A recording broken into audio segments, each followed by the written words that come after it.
All right, this video is for the rest of chapter 11, hypothesis testing.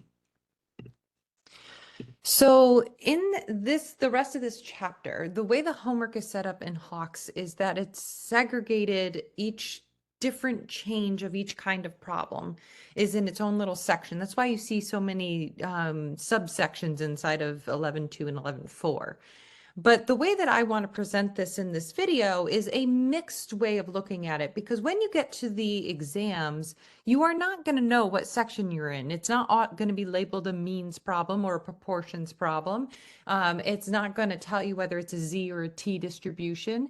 So it's best that you attack all of the problems in the remaining chapters 11 with the same type of thought process by starting with what world are we in, means or proportions, determine the setup that we practiced in 11.1, and then pull out all the pertinent information. If we're in the world of the means, you're looking for that standard deviation or variance, and you have to decide where it was calculated from.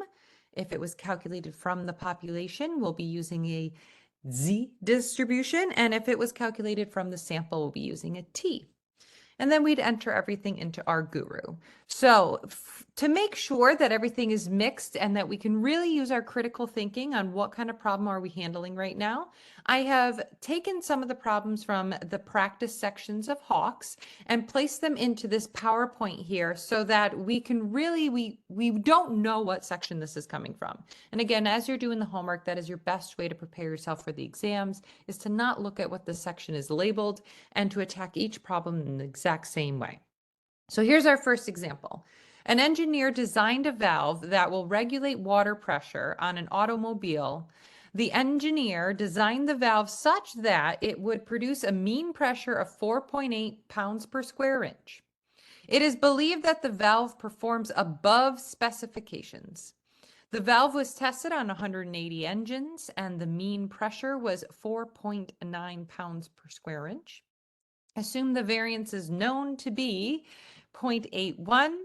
At a level of significance of 0.02, make a decision whether to reject or fail to reject the null hypothesis. Now, as I go through these problems in Hawks will ask you any number of questions. They may be certain parts of a hypothesis test along the way, but there are many different ways to get those pieces. However, I'm going to show you how to do it one way, and it will always give you all the answers that you need. So performing these hypothesis tests all the way through to the end report in Rguroo, the end report that spits out in Rguroo will give you everything that Hawks could possibly ask you for, including a p-value, a critical value, a test statistic. It will all be in that final report. So let's take a look at this problem. So first up, we need to decide whether we're in the means or the proportions. So when we're looking through this problem, we see the word mean literally mentioned in the problem. That is a good indication that we're in the world of the means. And then we're going to want to do a setup. So we are going to want to, let me see if I can write. Let's see, can I write in the screen? Okay, ooh, fancy. So we are going to want to pick our setup. We know that we need to identify the null hypothesis as well as the alternative hypothesis. And this setup, as we talked about in the lectures, is going to determine the test, whether I'm doing a two-tailed test, whether I'm doing a one-tailed test. Where are my rejection zones? So we have to pick a population parameter to put in our setups. Because we decided this is the world of the means, we're going to use mu. Okay, so I got my mu in there. Now I am looking for what the heck what is this company claiming, or what are they trying to test for? And that's mentioned here. It is believed that the valve performs above specifications. So the fact that they're looking for above the specified value of 4.8, that is going to translate to a strictly greater than sign. Since the null has to have an equal sign, a strictly greater than sign does not have an equal sign with it. It's not greater than or equal to, and therefore it must go in the alternative. So I'm going to say above 4.8. I'm going to label the alternative as my claim. This is going to help me when I get to the end of these hypothesis tests. The actual hypothesis test is only going to tell you whether to reject or fail to reject a null hypothesis. It is not actually going to tell you what to state about the claim. So it's in your best interest to label that claim so that when you reject or fail to reject the null, you have some idea of what's going on with the claim. Okay, so now to build a complementary relationship, this null hypothesis is technically a less than or equal to 4.8. That covers all the numbers on the number line. However, um, technically speaking, when we enter this into our to Hawks, if we were entering this setup, we will always put an equal sign in the null. And this has to do with the statistical test. It tests an equal sign. So the fact that it's less than or equal to or greater than or equal to does not make a difference in the test. However, as we are translating these things we were working on last week in 11.1, it does make it easier to translate it when you see it as a complementary relationship, the less than or equal to paired with a strictly greater than. Okay, but this is how we would enter it into Hawks if we had to actually enter the setup like we did in 11.1. Okay, we have our setup. Now in this section, we are taking a look at this setup, and now the alternative is actually giving us an indication of what test are we running. Here, the arrow is pointing to the right, so we are doing a right-tailed test. In our Rguroo report, a critical value will be popping out. That critical value is what marks the threshold between our rejection zone. And remember, when I say rejection, I'm always referencing the null hypothesis because the statistical test is only designed to test the null. And the left side, anything less than that critical value, is my fail to reject zone.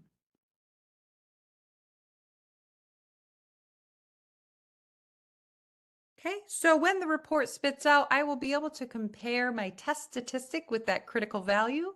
Because I know I'm doing a right-tailed test, if my test statistic is a number greater than the critical value, because you need to picture this as a number line. So this critical value is going to be some number on the number line.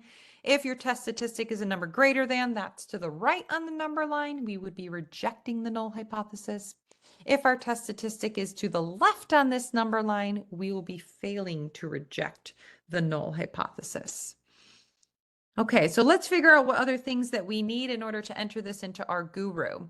We're going to need all our sample data, but before we even get to our sample data, we want to look for that standard deviation because now we know, once we know we're in the world of the means, we do have to decide between a Z or a T. So recall that if we're given the population standard deviation, okay, a standard deviation that was calculated from all the data values in the population, then we will be using a Z distribution because the population standard deviation is way more accurate than a sample one. But if we were only given the sample standard deviation in one of these problems, we need to make sure to select a T distribution to handle the less accurate information. So taking a look at what we have a sample size of 180 engines, so that's N. We have a mean pressure of 4.9, so that's X bar.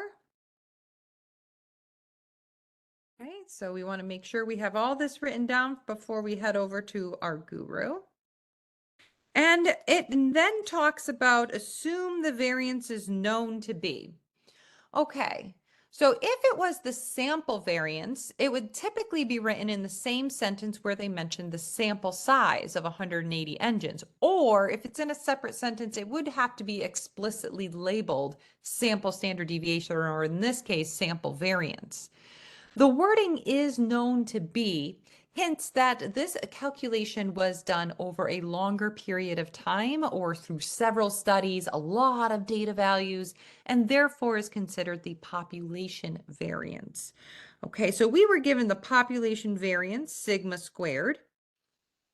If you recall, in order to get variance into standard deviation, we need to take the square root of variance to get standard deviation.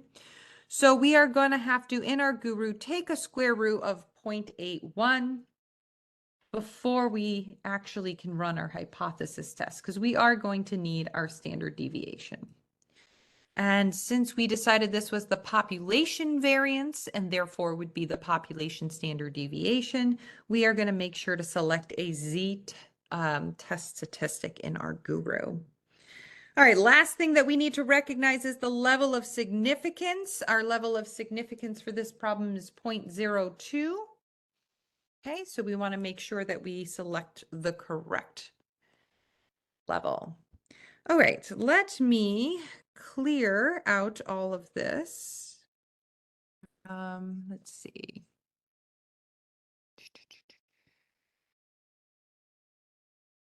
Clear all annotations. There we go.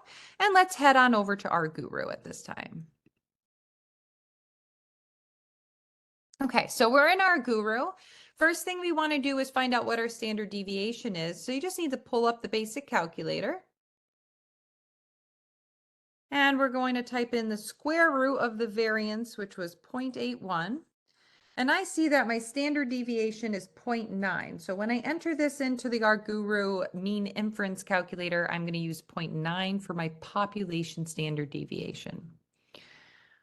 All right, heading over to where I'm going to enter in on my hypothesis test, I come here to analytics, analysis, and mean inference, because we decided we were in the world of the means. And for the purpose of this course, always one population.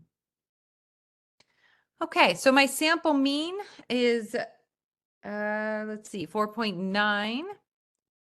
Sample size is 180, I believe, yes.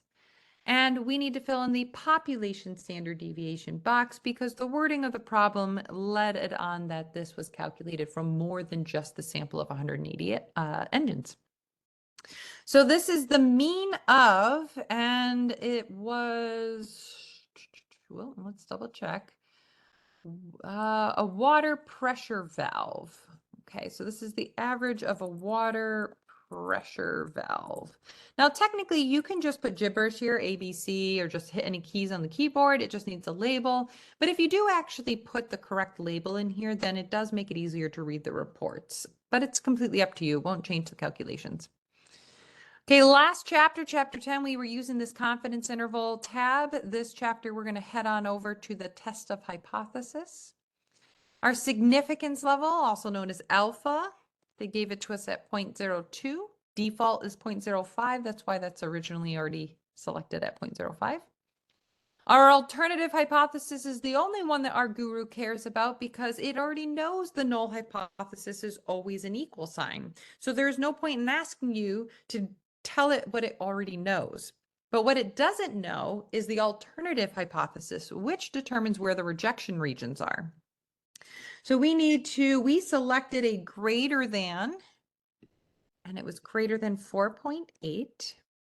And we decided on a Z distribution based on the fact that we were given a population standard deviation. All right, we're ready for our eyeball.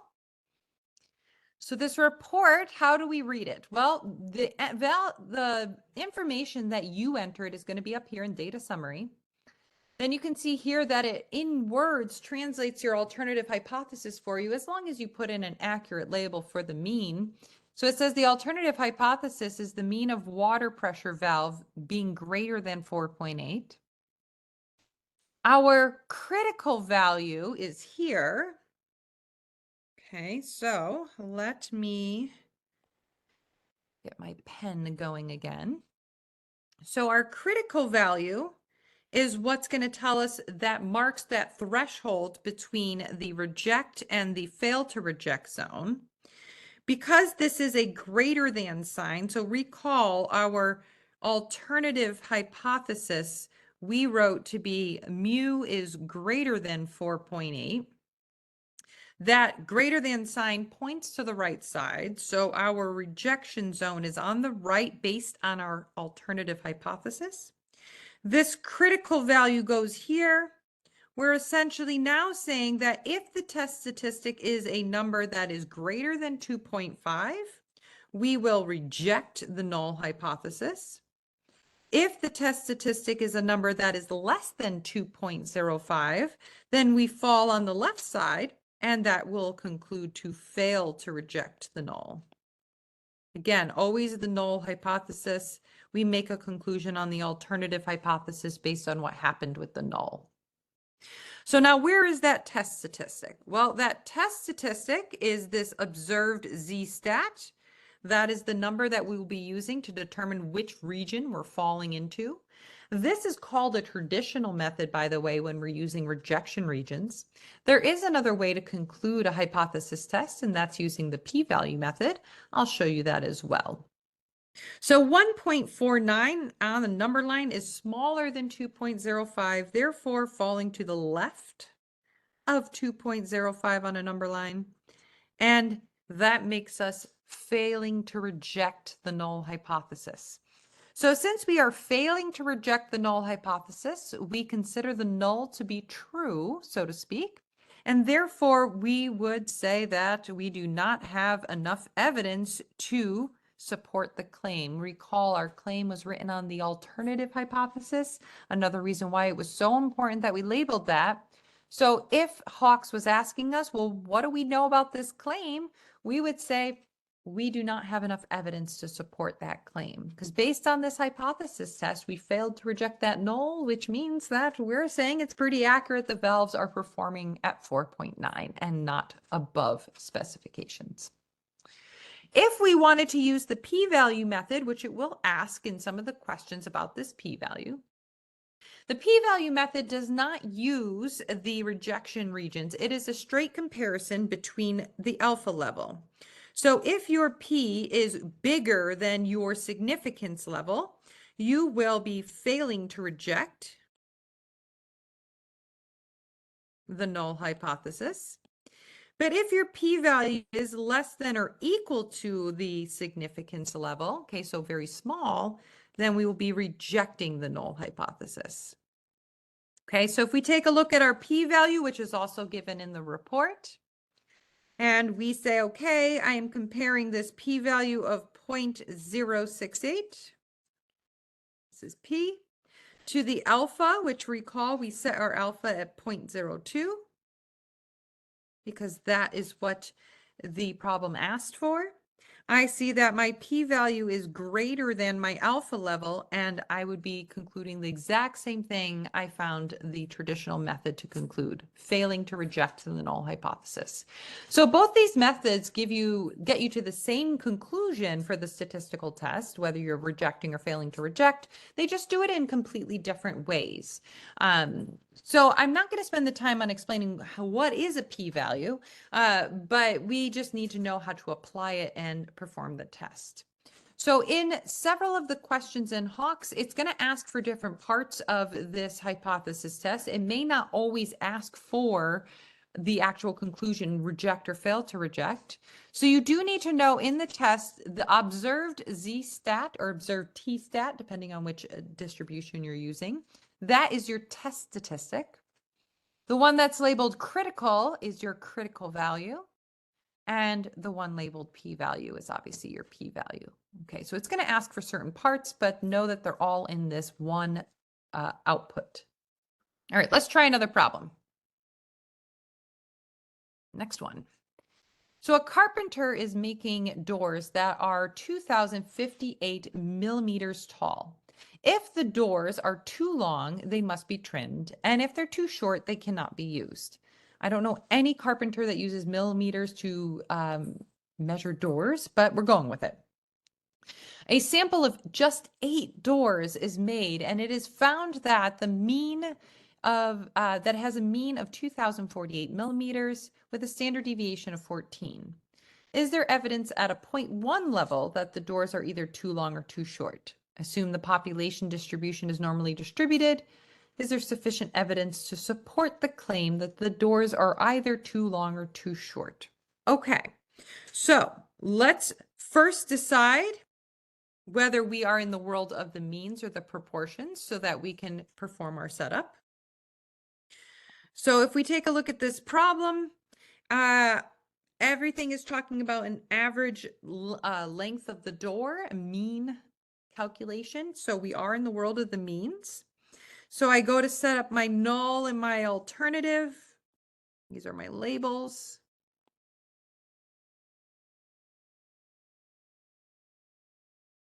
I am going to be using the population parameter mu because I'm in the world of the means.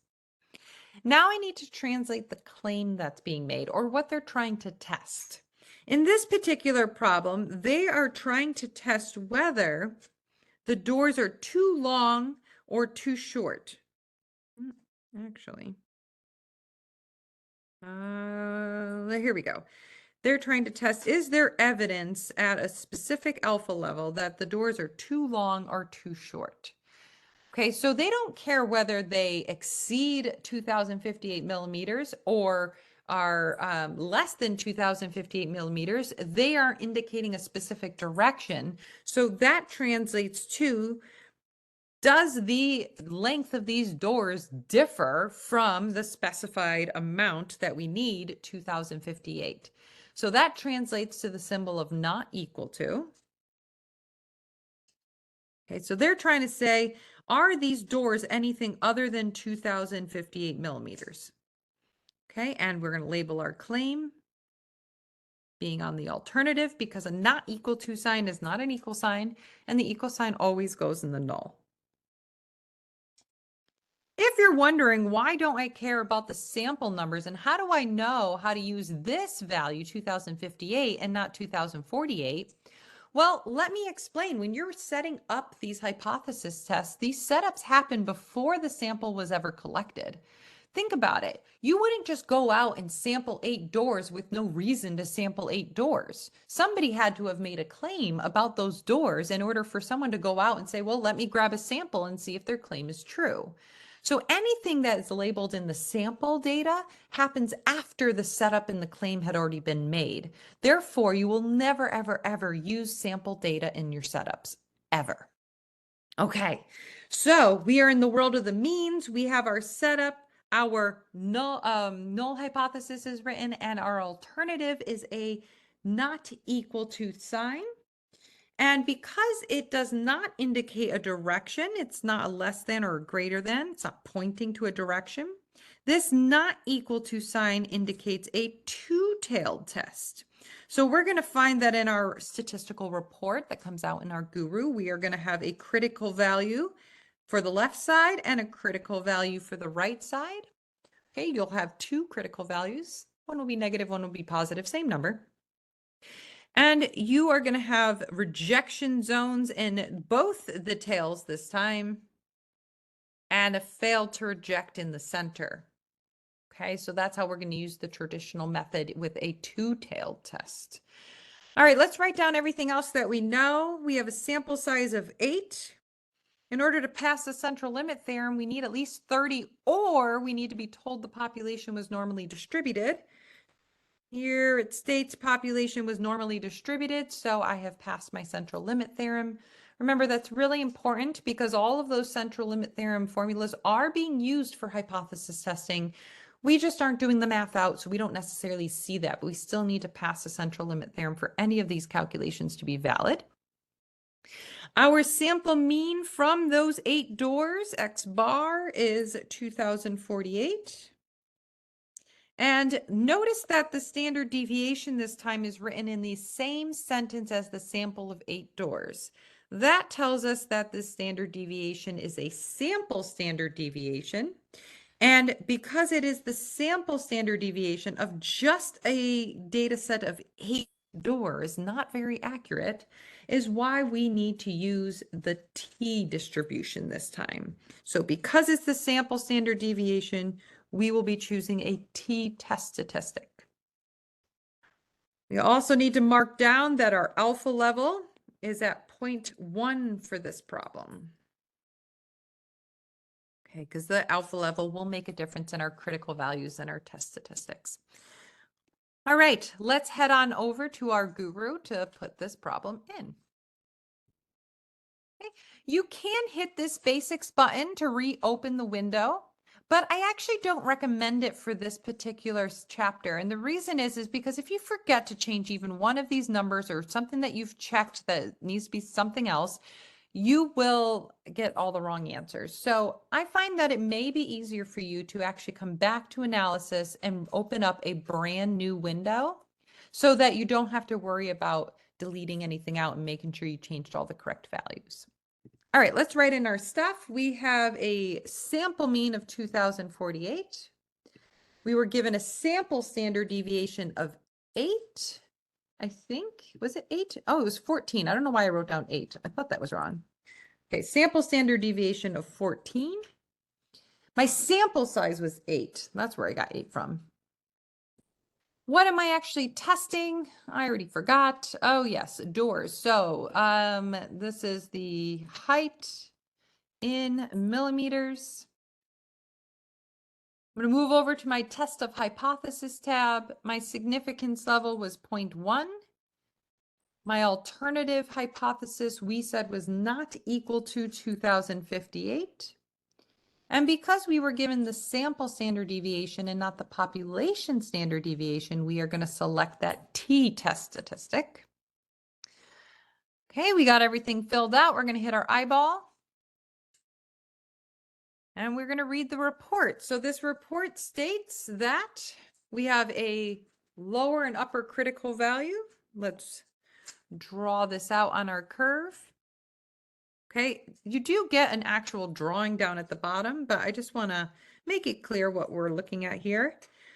So we take a look at this curve. We know that if we're using a traditional method, that we have 2 rejection zones because the alternative hypothesis was two-tailed. The negative critical value goes here on the left, negative 1.89. And our positive critical value marks the rejection region on the right, positive 1.89. So now if I look at the test statistic, if that number is greater than 1.89, I'm going to reject the null hypothesis. If the test statistic is a number less than negative 1.89, I'm going to reject. But if the test statistic falls between negative 1.89 and positive 1.89, I am going to fail to reject the null. So I come over here to look for my test statistic. I see that it's a negative 2.02. That's going to land me over here. And I will be rejecting the null hypothesis as I have fallen into this left rejection tail here. Okay, so if I'm rejecting my null hypothesis, that means I believe the alternative hypothesis. If you recall, we have labeled our claim on the alternative. So we would say that we do have sufficient evidence that the doors are being created either too long or too short. We don't know which direction because we didn't test for a direction, but we can say for sure that based on the evidence, the doors are not being made to specifications at 2058 millimeters. Now, if we were going to use the p-value, we would compare that to our alpha level. Okay, so our p-value is 0.08. We're comparing that to an alpha level of 0.1 in this problem. And we can see the alpha is what's bigger and our p-value is smaller, and therefore would also conclude our reject and null hypothesis. Again, the two methods, traditional and p-value, should be producing the exact same conclusion. The only time that we typically use both is when the numbers are so close together, we want to verify that our conclusion is correct. All right, let's try another example. Back to our presentation here. All right, the mayor of a town has proposed a plan for the annexation of a new community. A political study took a sample of 800 voters in the town and found that 59% of the residents favored this. Using the data, a political strategist wants to test the claim that the percentage of residents who favor this activity is more than 55%. Determine the p-value of this test statistic. So in this problem in Hawks, it's just asking for the p-value, but remember, we can get that from that final report. There is other ways to get the p-value that doesn't require us doing an entire statistical test. but I am just going to stick with the simplistic way to get to the end at this point, and that is to put everything in the same way into Rguroo, and you can answer any one of the number of questions they ask. All right, step one. Do we have the world of proportions, or are we in the world of the means?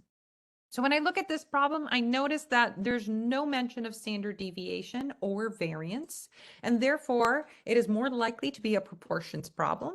Remember, proportions problems have to give you values that are between 0 and 1, and all percentages get translated into decimal forms between 0 and 1. So we are in the world of proportions this time. So as we go to set up our hypothesis tests, let's label our null and our alternative. This time we're going to use the population parameter of P, not mu, okay, because we're using proportions. Now, what are we trying to test? The political strategist wants to test the claim that the percentage of residents who favor this activity is more than 55%. So more than translates to a strictly greater than. No equal sign, therefore it goes in the alternative. So it just happens that all of our claims happen to be in the alternative hypothesis in these examples. However, that's not always the case. As you saw in last week's 11.1, the claim can be in the null. Okay, the exact opposite would be a less than or equal to, but remember we would enter this into Hawks if we were actually entering the setup an equal to 0.55.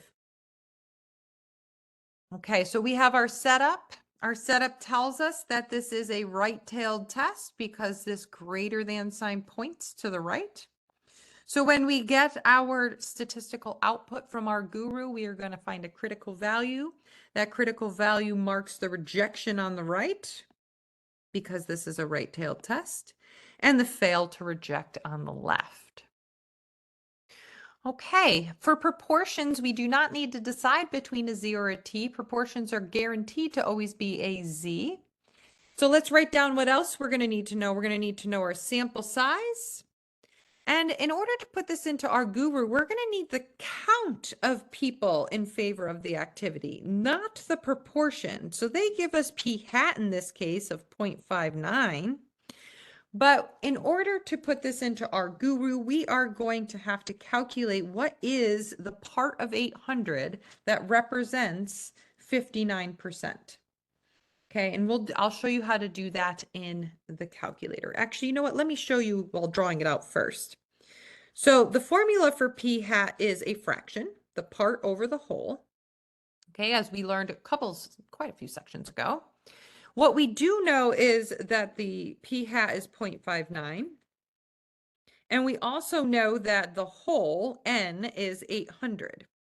So in order to solve for x using our fabulous algebra skills, we are going to get x by itself by undoing the division of 800 and multiplying both sides by 800. So here I am, I'm going to multiply both sides by 100, or 800, excuse me. I'm going to multiply 800 times 0.59, and that's going to give me x. I'm going to do that in the Rguroo calculator so that I can put that right in to the proportion inference screen. Okay, let's head over to Rguroo. So this time we're doing a proportions problem. So I'm going to come to proportion inference, always one population. My sample size is 800, and notice even if I wanted to, I cannot type in this gray box. Gray boxes in Rguroo say, I'm calculating that for you. You cannot edit it. So that's why we can't type 0.59 in here. We need to actually have the count out of 800, what represents 59%. So if we come over here to our scientific calculator and I type in 800 times 59% or 0.59, I see that, okay, the count X, the number of voters who were in favor of annexation is 472. So that's what I'm going to type in to this count of successes is 472. I can either copy and paste it or type it in. You do need to enter a whole number here. So if you ever calculate this and it turns out to be a decimal, you're going to need to round. Now notice when I click somewhere else, Rguroo does that calculation, and you can double check that your calculation, your algebra was correct by making sure that this proportion still says 0.59. Okay, we are going to need a factor label. The 800 represents voters. The 472 are the ones that represent those in favor of this new community. We are going to be over here in the hypothesis test area. Because this is a proportions test, we do need to select this box, Z. There are two other methods. We're just not covering them in this class, but you do need to select the Z box. Match up your alternative with what you have set that up. We set it up as a greater than, I believe. Pretty sure it was a greater than sign, and the proportion was, I already forgot, 0.55, more than 0.55. My significance level, this problem did not give me a significance level, which is great. So I can tell you that the default that Rguroo gives you of 0.05 is a universal default. Keep it at the default if a significance level is not provided. So when I hit that eyeball, I see that that right-tailed rejection zone is separated by 1.64. If I was doing a traditional method, I would see that the number of 2.27 is greater than 1.64. And because this is a right-tailed test, my conclusion would be rejecting the null hypothesis. Since my claim was on the alternative and I just rejected the null, I would say I have enough evidence to support the claim that more than 55% of the voters are in favor of the new community. The p-value method, if this particular problem was just asking for the p-value, so this is your p-value you would enter into Hawks. If we were actually trying to make a conclusion with the p-value, we'd be comparing this to the alpha level of 0.05, and we'd see that the p-value is smaller than 0.05, also leading us to reject a null hypothesis. Okay, one more type of problem to cover before we close off this video, and that is 11.3. Now 11.3 is a slightly different than the other sections, and that's because they're making a comparison between what we learned in chapter 10 and what we are learning here in chapter 11. So when can we use confidence intervals to help us answer our hypothesis test? Now, it's important to know that confidence levels, how confident we are, is the complement to alpha level, our significance level. And it only works in comparison to hypothesis testing when it is a two-tailed test. Okay, so we need to first make sure it's a two-tailed test before a confidence interval is even valid to use in the situation where we are using a confidence interval, because a two-tailed test puts the middle centered area, how confident we are in the middle, and our alpha level becomes the tails, the two tails on the side. Same thing with confidence intervals. So in this problem, high-powered experimental engines are being developed by the Stevens Motor Company for use in its new sports coupe. The engineers have calculated the maximum horsepower for the engine to be 790. 9 engines are randomly selected for horsepower testing. The sample has an average of 900 and a standard deviation of 85. Assume the population is normally distributed. Calculate a confidence interval for these engines using a significance level of 0.01. So recall from chapter 10, things that we needed to know to set up a confidence interval is we needed to know how confident we are. What was the confidence level? Now, this is a significance level. This is the complement to a confidence interval. Both your confidence level, so your confidence level plus your alpha level will add to a big fat 1. So since alpha is 0.01, it means my confidence level is 0.99, because 0.99 plus 0.01 equals 1. And if I was to draw this on the curve, 99% of the area lies here between my critical values, which we practiced in chapter 10. And 1% of the area is split in the two tails. Okay, the odds of me making an error and not being within the confidence interval. So in this problem, we have to decide whether we're in the means or the proportions, and I hope we can all agree we're in the means. We have a sample mean of 900, sorry, sample mean of 900. Because the standard deviation is mentioned in the same sentence as the sample mean, we can assume that this is the sample standard deviation of 85. My sample size is just 9 engines. That is not very large. Remember, in a means problem, we need at least 30 to pass the central limit theorem, unless they specifically tell us that the population is normally distributed. So we look in the problem to make sure, and we can see that they do tell us the population is normally distributed. We've passed the central limit theorem. Okay, so let's go ahead and create our confidence interval. So back here in our Rguroo, I'm going to come to analysis, a mean inference, one population. I'm going to type in my sample mean of 900, sample standard deviation of 85, sample size of just 9. The average is representing, let's see, horsepower, so HP. I am doing a confidence interval for 99% confidence. Again, we got that because it's a complement of the alpha level.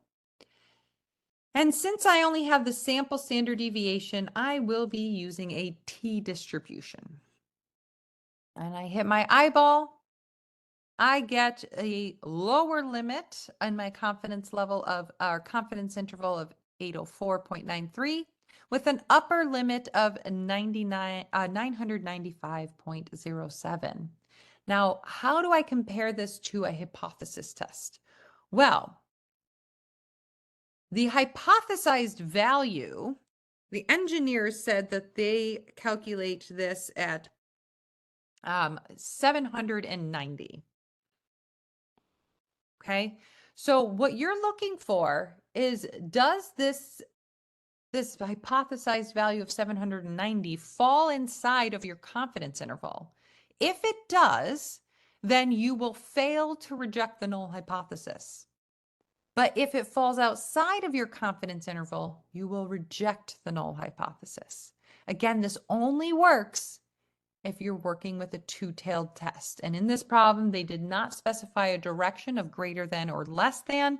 In fact, when they mention us to use this confidence interval to determine the hypothesis test, what's important is that they are looking for it being different from the hypothesized value, which is a translation of a not equal to sign. Okay, remember, we don't actually have to run the hypothesis test. We just have to take a look at 790 and see if it falls inside our confidence interval, fail to reject, or outside our confidence interval, rejecting. All right, so let's head over to our Rguroo and see our report again. I see that 790 is not between 804 and 995. It actually falls in the left tail on the left side. And therefore, I would say if I was to run a hypothesis test, I would be rejecting the null hypothesis that the specifications are being produced at 790 horsepower. It seems as though it is not being met. The specifications are not being met. Okay, hopefully this video was helpful in getting through the rest of chapter 11.